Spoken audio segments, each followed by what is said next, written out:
Bibili ko yan. Mahal po yan guys. Ito pa daw ng tawag na ito?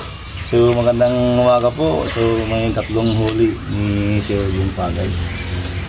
So isang red snapper sa amberjack. So bali 6 na kilo. Sa 4 na kilo, 3 kilo guys. So kanyang gamit ay mano-mano. Anlay.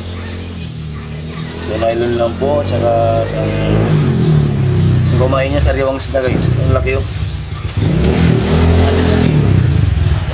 Amberjack. Malawin mo?